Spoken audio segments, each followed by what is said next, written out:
fantasy short stories. Of Risk and Relativity by Lesley Herron.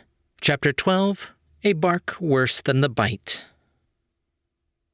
Fear does a funny thing to the body, and right now, Varen's senses were overloaded with it. It was too much. He struggled to see, and every crunch of a leaf or snap of a twig sounded like an explosion in his ears. His skin prickled in the cold air, and even with Wraith's burst of energy helping him hold his half-brother, his knees threatened to buckle with the waves of terror washing over him. He wasn't sure why it was affecting him so much, but despite himself, he managed to half-drag, half-pull them to the relative safety of the shadowy tree line. Outside of the small ring of dry and firm ground, the lands surrounding the lake were more swampy and treacherous. Every step came with the threat of a rolled ankle, or worse, to submerge entirely in hidden sinkholes. After a while, Varen deposited Lucian against the base of the nearest crooked tree and straightened out his back. The rustling that came for them came from all around. His ears strained to discern the direction of whatever it was that had been hunting them, but he saw only gnarled trees and rows of thorn bushes, the silver light of one of the moons peering down through the naked branches. Another snap sent a ripple through his spine, and Varen whirled around again. "Wraith," he spoke in his mind. "What should we do? I don't know what is hunting us, or even where we are. Where do I go?" I don't quite remember this place, but..." A low growl to Varen's distant left interrupted the little shadow bug, and he knew they'd have to venture farther in. They couldn't outrun whatever was stalking them, but he had no weapon to fight it off either. They needed a place to hide. He moved to the nearest tree and leveraged himself up onto it, hoping for a better view of where they were. He couldn't see much in the dark, that persistent twilight casting long stretches of blackness, but something was illuminated in a beam of the golden moon's light, an outcropping of several stones that created a shallow cave. Below, Lucian sucked in another ragged lungful of air, the burning pain of nearly drowning not having faded from his body. He clung to the tree as he scoured the ground, unaware or unconcerned of the little prince's doings. He spotted a long, blackened branch that, thankfully, contained several prongs near the end. With a crack here and a tug there, he managed to create a makeshift crutch and slid the entire thing under his arm to support the weight his crooked leg could not. He glanced up at last at the sound of snapping fingers to see that his brother had returned and was attempting to grab his attention. Shame for having to owe his life to the prince burned within him, and he felt the usual snarl curl to life in his belly. "What?" Varen formed two C's with his hands and moved the right one out in front of him before pointing off behind him. Lucian had a sinking suspicion what those gestures meant, but he couldn't bring himself to admit that he'd been slyly learning the prince's language. Instead, he rolled his eyes. "I don't know what you're saying." Varen let out a silent growl and moved to sidle back under the man's arm to pull him toward the, hopefully safe, shelter of the cave. But his brother resisted his attempt. Shying away, Lucian put up a hand. "We're too easy a target like this. I suggest you hurry." His voice dropped in the wake of another long and low rumbling of an animal. "I'll only slow you down." When the prince started to object, he cut in once more. "No, just go. If we split up, it can't go after us both." "Which leaves you to be the one hunted," Varen would scream, if he could. Stubbornness was a family trait, and not even his half-brother was immune to it. The prince swooped in and grabbed Lucian, once again hoisting him up against his shoulders, and began to move. He wouldn't leave the man to die, not at least while he was in charge of him. Ignoring Lucian's continued protests, Varen had only staggered a few paces in the swampy mud when, through the beam of moonlight, something emerged to block their path. It was made of shadows, large and wispy. It moved on all four legs with a slinked back and a long, powerful tail, almost cat-like. But where there should have been rounded ears and glowing eyes was only a rotting skull. Shadows pooled in the empty eye sockets and out of the mouth.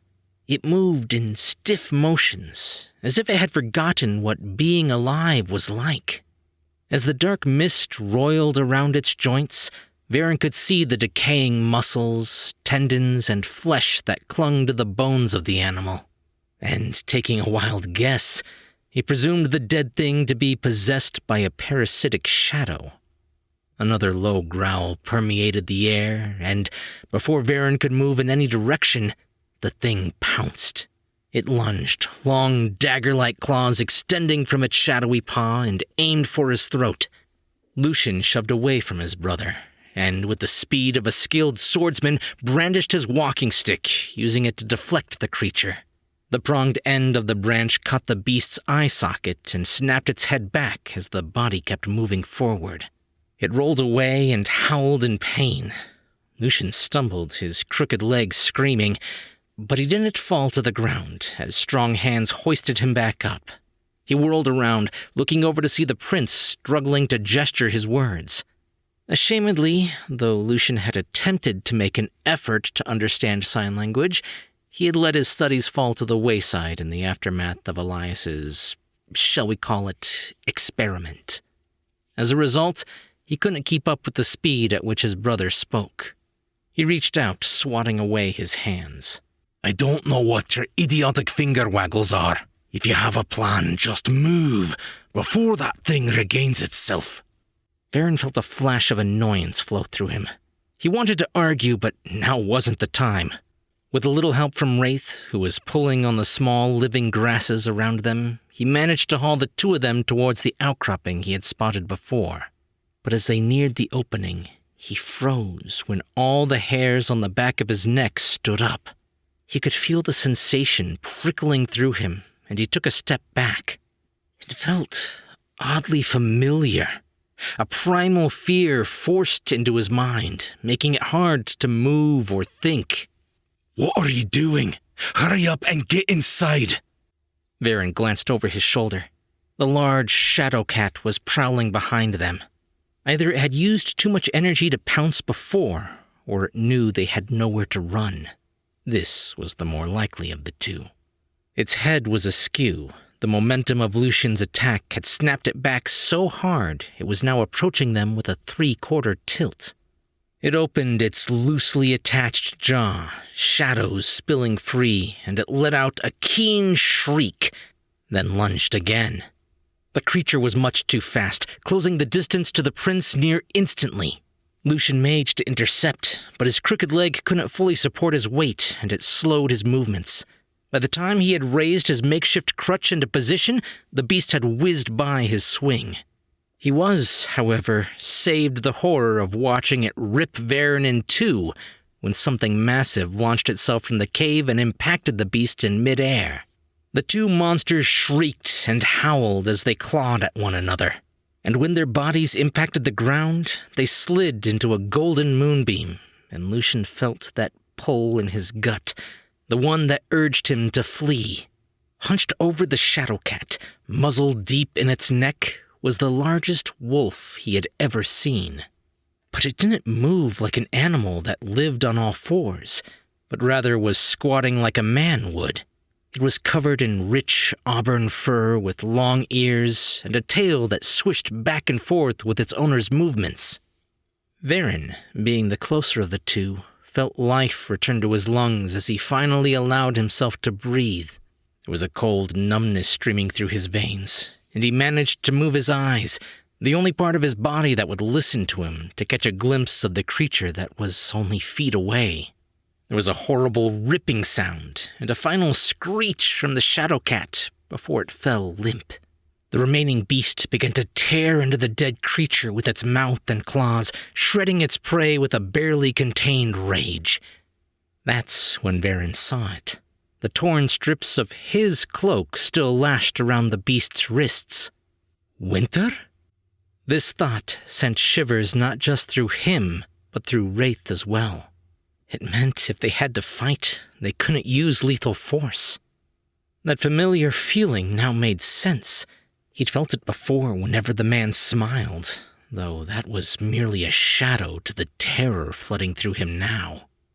As if the lichen could hear Veron's thoughts, he paused his noisy chewing and slowly turned a massive head toward him. Decaying viscera hung from that toothy grin, and the prince could do nothing but remain rooted in fear. Then the lichen lunged for him. With a heavy sigh, Eric watched as the train grew smaller and smaller on the horizon, taking with it his chance to escape. Escape this quest, escape his fate, escape the two idiots that had begun arguing behind him again. The trip from Levermorn to Dapplemere had taken them almost a week, and even though he was able to pass the time by watching a sea-ruined country dissolve into green, 7 days with 2 strangers, 3 if you count the dog, was far too long. Because that's stealing, and that's wrong. It's not stealing if you're going to put it back.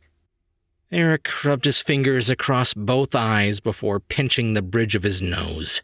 Indiga and Artemis had been at each other's throats since early that morning, depriving him of a restful sleep in that small sardine can they called a train compartment.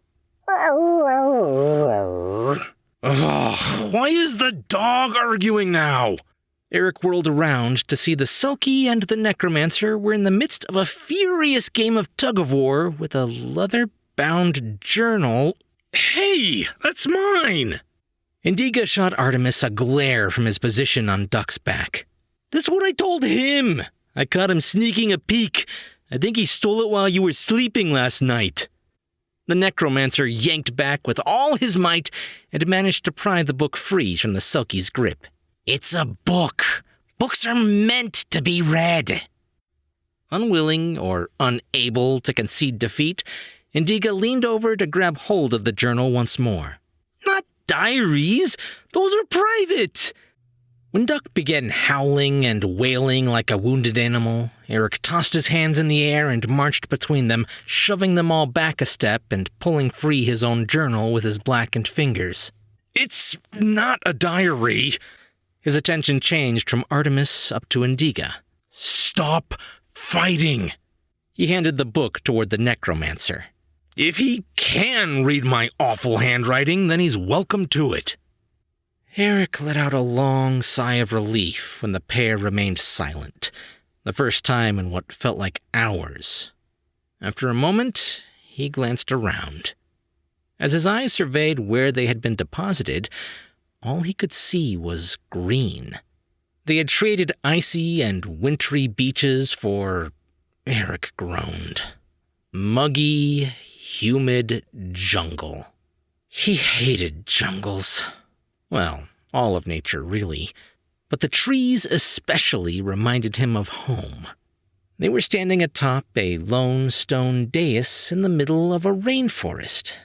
Lazy vines hung from every branch, and twisting roots were threatening to return the simple train platform back to the earth. There were no buildings around, no technological metropolis as he had hoped, only stone structures long reclaimed by wild nature, and a rickety wooden sign with faded paint indicating the direction of Dapplemere. Of course, the train had deposited them in the middle of nowhere. He slumped into a crouch, threading his fingers into his hair. All I care about is a hot bath and a meal that didn't come from a can.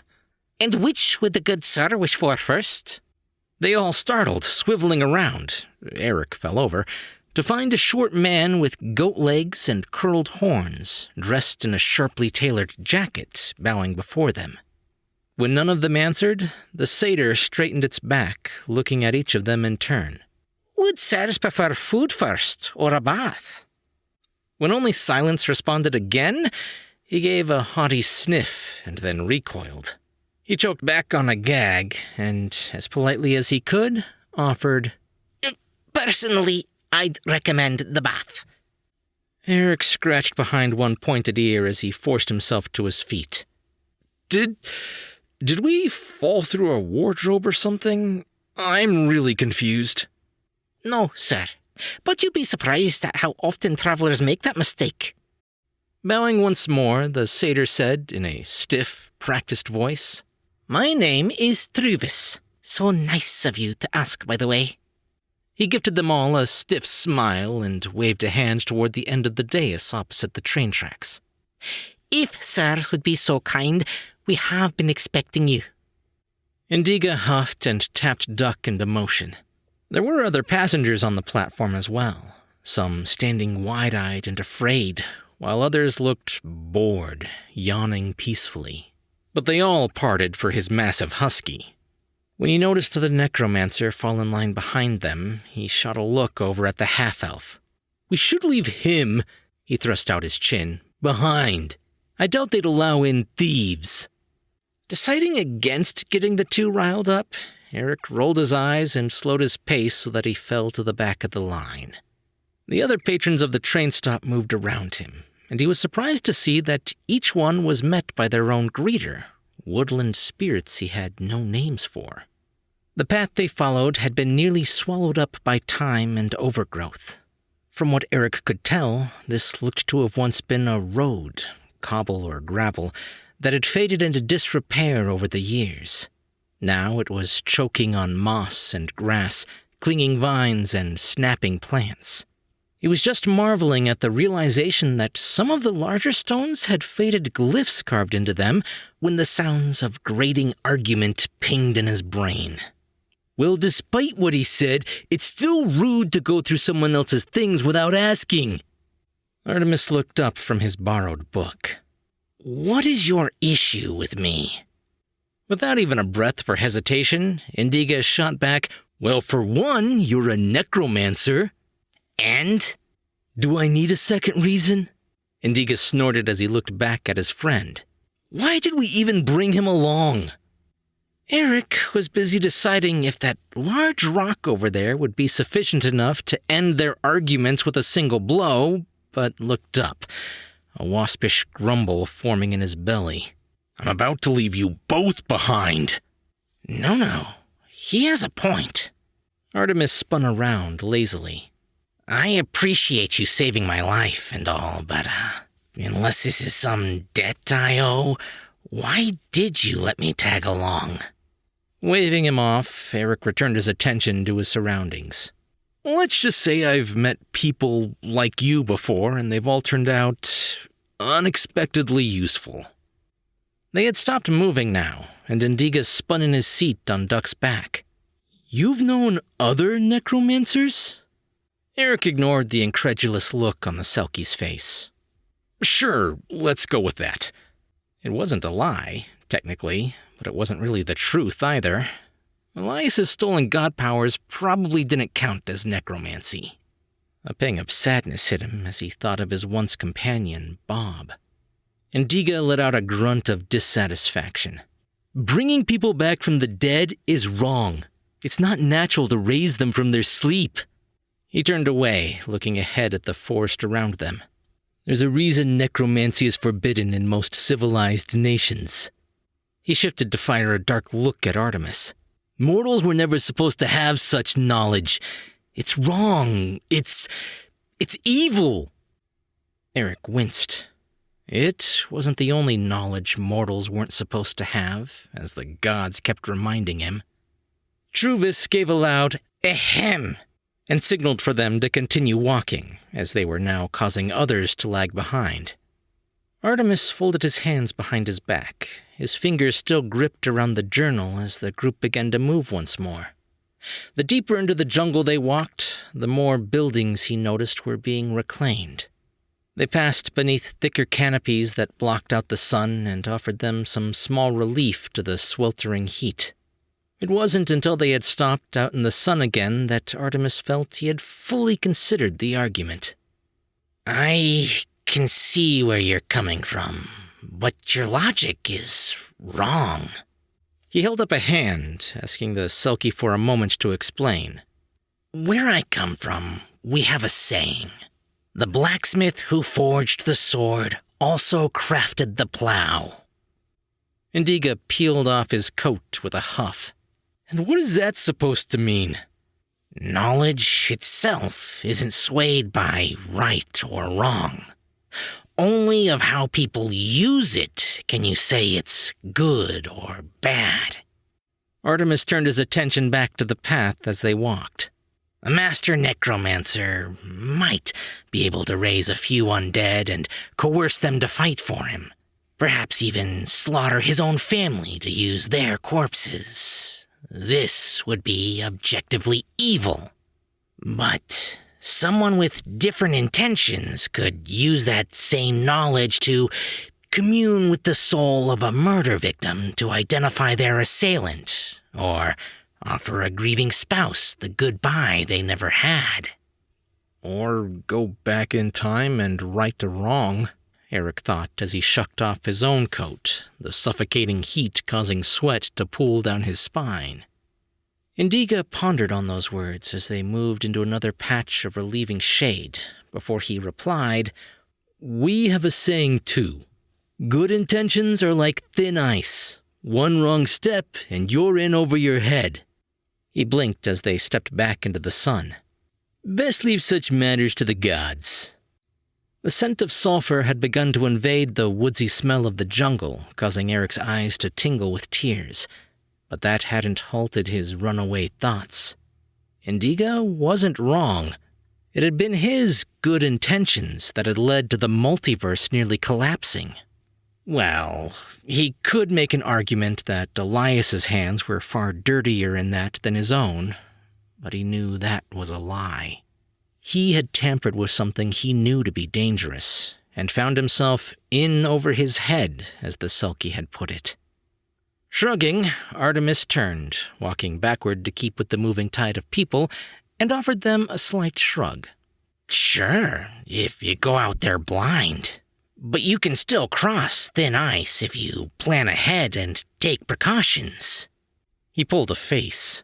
And trust in the gods is naive. They are subject to misguided intentions and are just as flawed as the rest of us. He tilted on his heel, leaning closer to the Selkie. Unless you think Ravaria was right, that is. We all remember what she did with necromancy. He shrugged again. Like I said, it's all down to the individual. Truvis let out another pointed, "Ahem!" And when his traveling party turned to face him, he smiled wide and used a hand to gesture behind him with a grand swing. Welcome all to the Aurora Retreat. Turning over Artemis's words in his head, Eric nearly collided with one of the taller greeters in their procession. He mumbled an apology and pulled his attention to the reason they had stopped. They stood on the precipice of a great clearing where a grand wooden structure sat. Just behind him, the jungle had been reclaiming its space, choking buildings into dust with strangling vines. But here, by magic or by hand, the trees could not reach. The single-story resort sprawled out in every direction, more a grand palace than any spa he'd ever seen. People and creatures buzzed about the property, some in uniform, others wearing bathrobes or loose hip wraps. There were minotaurs, large and muscled, carving back that ever-encroaching jungle. A group of goblins were following along behind a stout dwarf holding a flag. A sightseeing group? Eric laughed, but it quickly vanished as he laid eyes upon the creature acting as sentry by the entrance.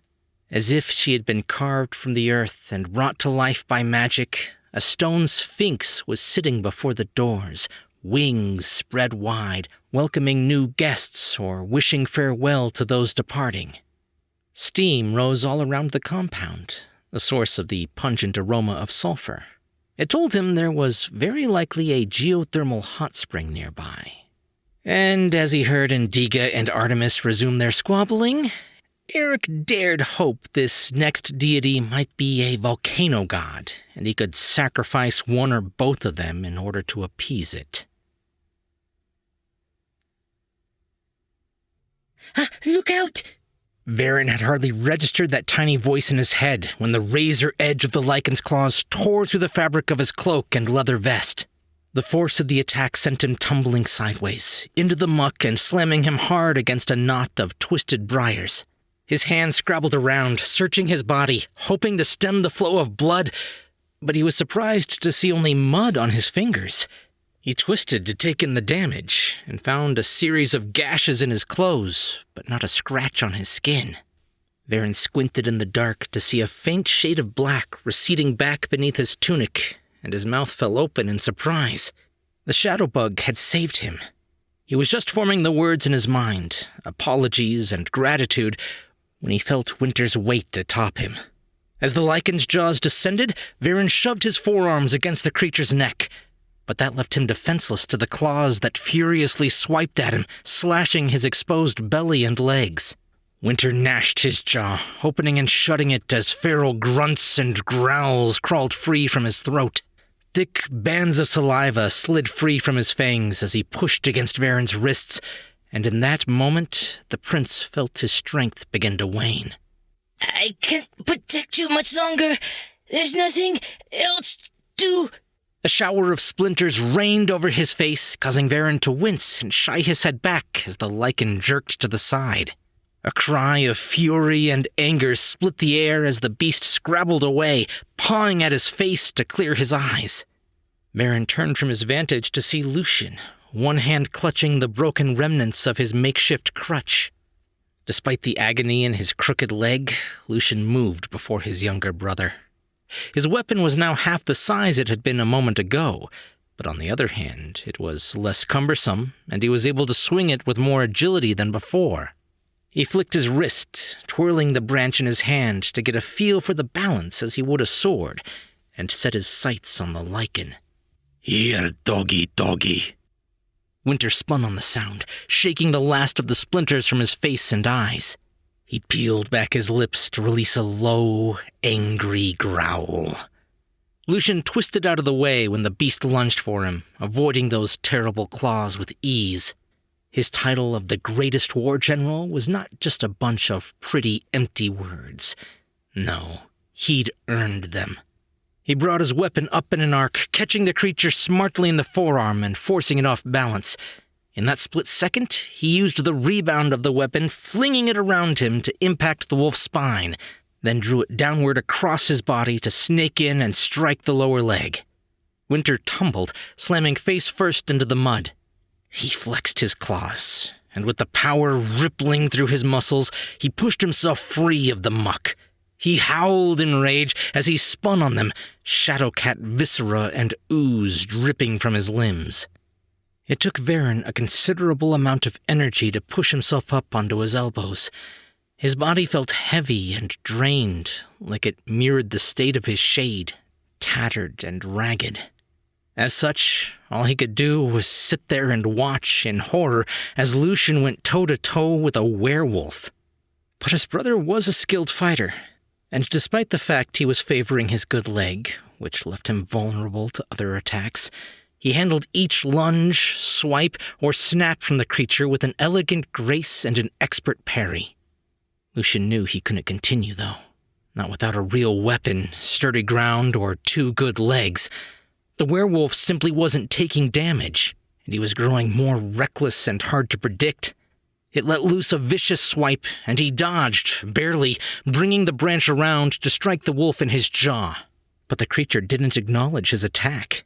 Another savage swipe was aimed for his face, and he was forced to step back, but he chose poorly. His crooked leg wobbled on the unsteady ground before he could correct his stance, and the lycan was bearing down on him once more. Again and again, Lucian could only backpedal, too close to his attacker to properly swing his weapon, until his ankle rolled against a rock and he lost his footing. In that instant, teeth sank into the meat of his right shoulder. The pain was fire in his flesh, just below his neck, and he screamed as he struggled to push the beast away. His cry left his lungs as, too late for him to acknowledge it properly, something moved in his peripheral. And then a raven-clad armored fist crunched into the side of the werewolf's face. Lucian's vision flashed, as blanketed with stars as the sky above him, and white-hot pain seared his body where teeth were ripped from his flesh. Hyperventilating, Lucian's good hand moved up to clutch at his shoulder. Confusion swam through his mind, slowing his response and turning his thoughts muggy. Not yet, he told himself in a firm voice. There was still danger. The creature was rousing, and through the agony, he remembered what was causing the weight in his injured arm. With his last, fully coherent thought, Lucian brought the heavy branch down on the base of the lichen's skull. The remnants of the weapon shattered on impact, and the wolf slumped into the dirt. In the next breath, he followed. His knees hit the muck, and briar patches pricked at his skin. Varen wrapped his arms around his brother's chest and hauled him back upright, staring into his face with worry. Those crimson eyes refused to focus on him, and he silently cursed. He could feel the blood rushing from between the fingers that held Lucian's right shoulder. It was almost laughable, given how much they hated one another, but the prince couldn't bring himself to lose another sibling. He yanked free what remained of his cloak, most of it shredded thanks to winter, and Varen pressed it into the wound. It wasn't remotely clean, but if he could stop the bleeding, they could worry about infection afterwards. It wasn't enough. Blood continued to seep into the fabric and through his fingers. He looked around, panic setting in. He tried to call for help, but nothing came out. "Oh, I can help. Touch his skin." Varen did what he was told, despite the growing questions in his mind. Something shifted inside him, and he felt Wraith vacate his shade. Wait, what are you doing? Those words were not meant for me, Varen thought as he struggled to hold his squirming sibling. Lucian bucked and writhed beneath his grip, shouting and lashing out as though he were fighting an invisible enemy. But beneath his fingers, the prince could feel his brother's skin grow cold, and the urge to fight left him in the next breath. It was an odd sensation to witness the act of a shade-eater feasting on a soul, for that had to have been what Wraith had done. He had been on the receiving end of something similar at the hands of Elias. Varen felt the moment the shadow bug returned to the littlest gap in his tattered shade. Lucian shoved his brother's hand away with a weak slur of words. Get off me.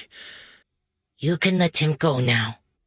Again, Varen did as he was told and took a step back. His hand, and the bloody remnants of his cloak, fell away to reveal Lucian's shoulder was still a shredded mess of muscle and flesh. He'd expected the creature to heal him, but maybe there wasn't enough there. Certainly not enough plant life left around them, as it had been burned to ash when Wraith protected him. The bleeding had stopped, however, and he breathed a grateful sigh. Lucian would live. The werewolf gave a slow moan from behind him, and before Varen could even register what was happening, he spun and punched Winter in the face. The half-naked, very hairy human dropped without complaint, falling still in the mud. Better safe than sorry." Varen stared at his hand in shock, and perhaps a touch of fury. Wraith had taken over his body and used him to render the lichen unconscious. But any feelings, negative or otherwise, he'd have to unpack later, as the sound of slow, deliberate clapping broke the silence of the forest. He turned towards it to see a young man sitting in the crook of a gnarled tree, one leg propped up on a branch while the other dangled carelessly beneath him. He had dark violet skin, almost black in color, with disheveled white hair that ended in a long, thin braid. Glowing teal eyes showed genuine amusement as the man, Fae, jumped down from his perch. White, feathery moth wings fluttered behind him as he approached, his hand still clapping lazily. "Oh, good show, young royals. Good show." He folded his arms across his chest and smiled. "Father will be most pleased." "Wait, that's... Oh, I remember now. We're in so much trouble."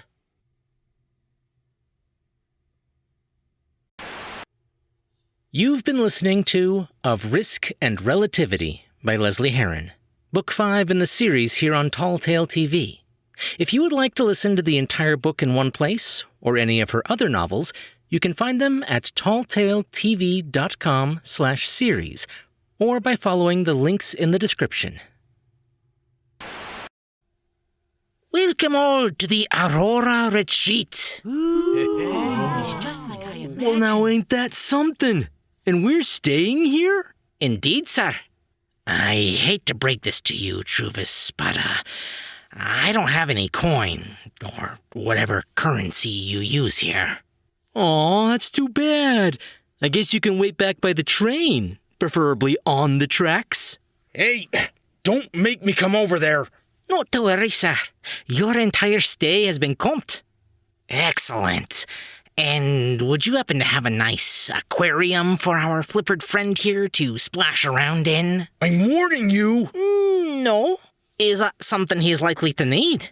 No, but you may want to put extra security on the local graveyard in case this one gets lonely and needs to make a supply run. Seriously? At least I can run. Not cool, man. Sir, please. Enough! We are at a nice, fancy resort with hot water and real food. If you two get us kicked out, I will go back in time and convince both of your mothers to join a nunnery. Oh, my. Wow, that's dark. Seriously, not cool, eh? Just behave, okay? Can I ask Truvis one last thing? Legitimate question. Fine. Go ahead. What is your pet policy? Because this giant furball shut your here... yap, you necro dork. We get our own rooms, right?